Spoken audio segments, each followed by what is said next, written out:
Selamat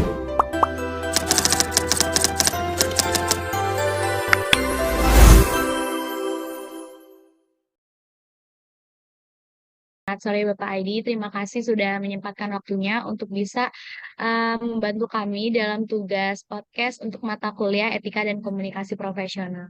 Di sini kami berlima ingin memperkenalkan diri dulu, mungkin dari saya Kaira Nofriza, dan di sini ada rekan saya. Eh, Selamat sore Pak, perkenalkan nama saya Junita Alessandra. Selamat sore juga Pak, nama saya Muhammad Faizaki. Selamat sore Pak, nama saya Alif Aprilia. Selamat sore Pak, nama saya Nur Fitri Amalia. Dan mungkin Oke. Bapak bisa memperkenalkan diri serta perusahaan yang sekarang sedang bekerja dan jabatannya di sana. Perusahaannya harus disebut ya? Iya, Bapak. Oh ya. Perkenalkan, saya nama Aidi Hari. Eh, di perusahaannya PT Bank Negara Indonesia Terbuka. Posisinya sebagai risk officer, jadi bagian resiko kredit. Mungkin langsung aja kita mulai sesi diskusi, dimulai dari Ya Pak, mungkin saya pengen nanya Pak mengenai bagaimana perusahaan Bapak memastikan transparansi dalam pengambilan keputusan strategis sesuai dengan prinsip-prinsip good governance, good corporate governance Pak. Maaf, namanya siapa tadi? Suaranya agak kecil. Nama saya, Ya, nama saya Faza Pak. Faza. Faza. Faza, ya Faza. Terima kasih atas pertanyaannya. Jadi kita diskusinya santai aja ya, nggak usah terlalu formal ya. Iya Pak. ya, Pak. Jadi kalau good corporate governance itu kalau secara ringkas kita artikan sebagai tata kelola perusahaan yang baik ya. Apa itu tata kelola perusahaan yang baik? Dia dikelola dengan prinsip-prinsip transparansi, akuntabilitas, kredibilitas. Nah, kalau kita menjawab pertanyaan Paza tadi, jadi bagaimana kita membuat suatu keputusan itu kita lakukan secara terbuka. Jadi ada suatu forum untuk mengambil keputusan itu, misalnya di BNI. Terhadap keputusan-keputusan yang akan kita ambil, itu kita sudah diikat dengan aturan-aturan. Jadi aturan itu memang sudah ada di perusahaan. Nah, setiap pengambilan keputusan itu didasarkan aturan-aturan itu. Katakanlah akan dilakukan suatu keputusan. Kalau misalnya di tempat saya ini keputusan terhadap permohonan suatu kredit, maka terhadap permohonan suatu kredit itu akan kita putuskan apakah dia akan disetujui atau tidak. Nah, untuk menjawab dia disetujui atau tidak, maka kita punya aturan-aturannya. Misalnya, si calon pemohon ini adalah orang yang benar-benar kredibilitasnya bagus. Nah, bagaimana kita melihat dia kredibilitasnya bagus? Kita melihat track record dia. Kita memiliki sumber-sumber untuk mengecek bagaimana orang ini. Tentunya kalau orang misalnya dia punya track record yang jelek, misalnya dia pernah menunggak kredit.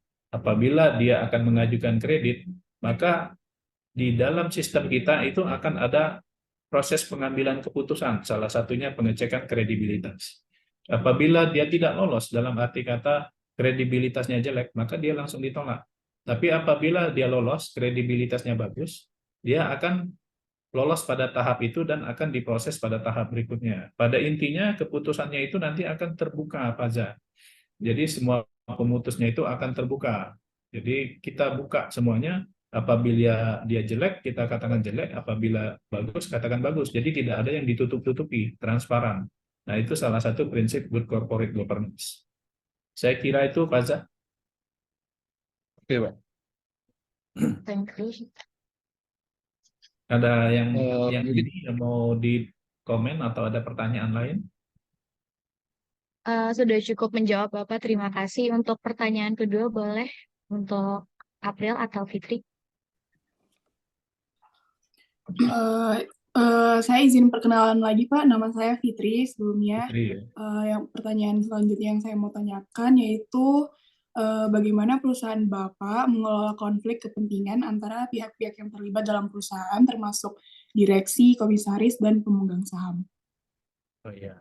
Saya luruskan dulu ya, ini bukan perusahaan saya, tapi Oh saya iya, bekerja di perusahaan. Jadi kalau eh, perusahaan saya berarti saya pemilik. Dalam hal ini saya bukan pemilik, saya bekerja, jadi saya karyawan. Terima kasih Fitri, Fitri ya. iya Pak. Ya, untuk apabila ada konflik ya, konflik antara direksi, komisaris, pemegang saham, yang akan menjadi apa? eh, yang akan menjadi yang dijaga itu tentunya tujuan perusahaan. Jadi apabila ada kepentingan-kepentingan yang menyebabkan konflik antara direksi, komisaris, dan pemegang saham, maka yang diutamakan adalah tujuan perusahaan. Jadi kita lihat dulu, oh misalnya ada konflik antara si A dan si B di perusahaan. Kita lihat nih, eh,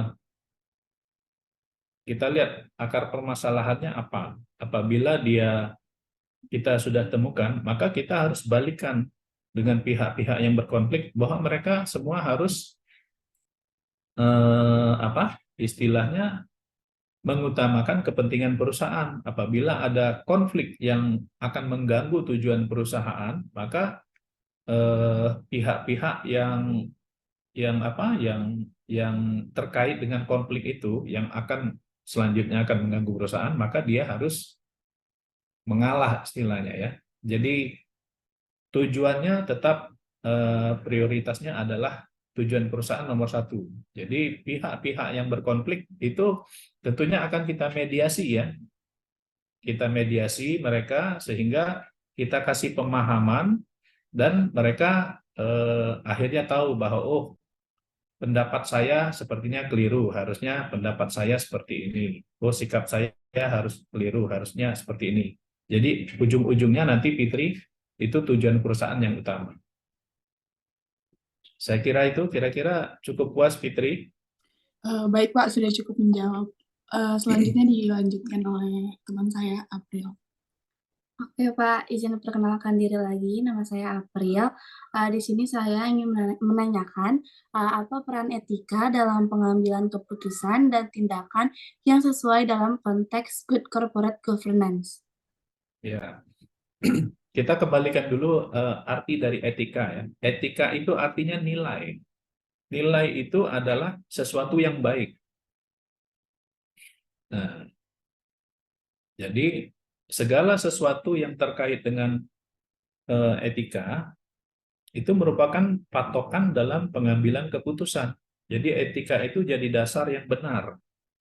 Maka yang benar, mana yang salah itu akan kita ketahui berdasarkan etika yang sudah kita pegang. Contohnya gini, misalnya kalau BNI itu kan perusahaan jasa ya, perusahaan jasa. Nah, misalnya ada customer yang ingin membuka rekening.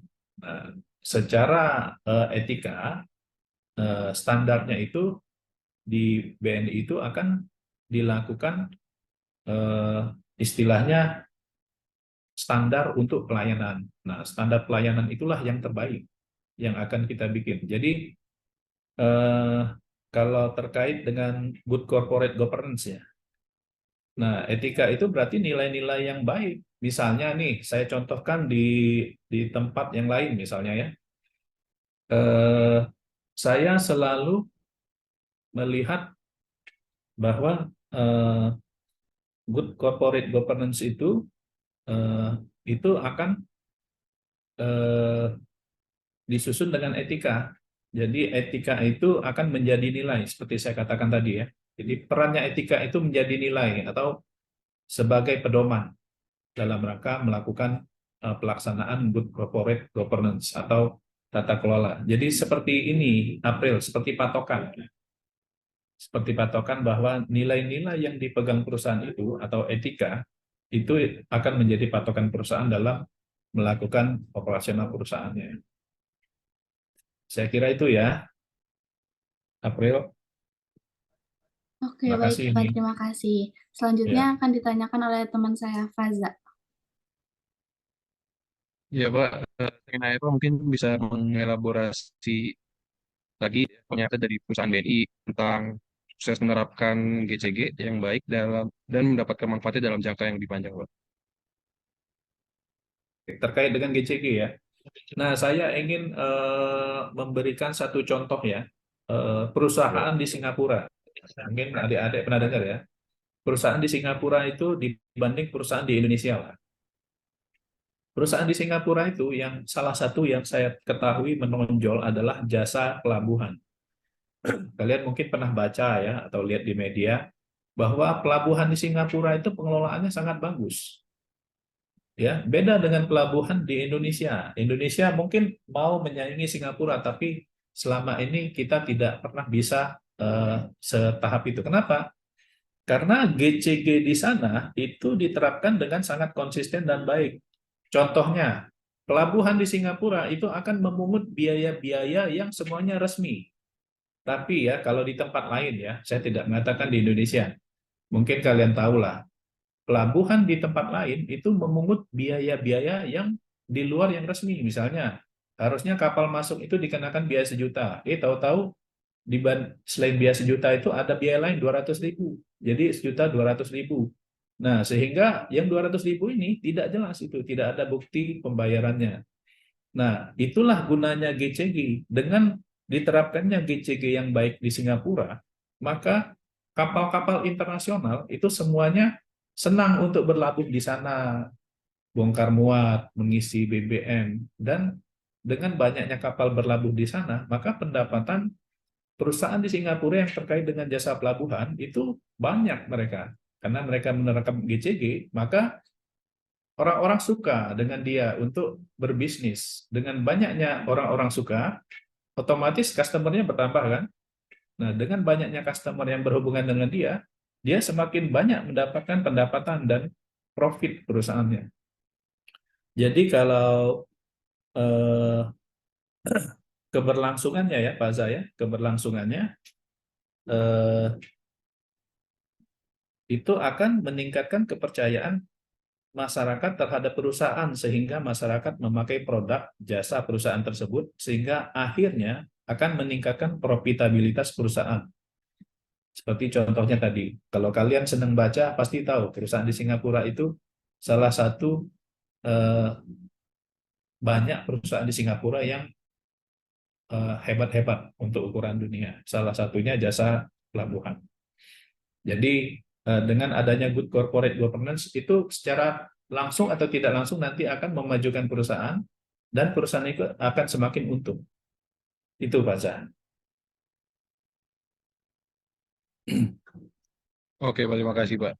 Mungkin sekarang Baik Bapak Aidi, kami kira sekian yang bisa menjadi bahan diskusi kita sore hari ini. Sebelumnya kami mengucapkan terima kasih kepada Bapak Aidi atas waktunya dan berkenan untuk berdiskusi dengan kami pada sore hari ini.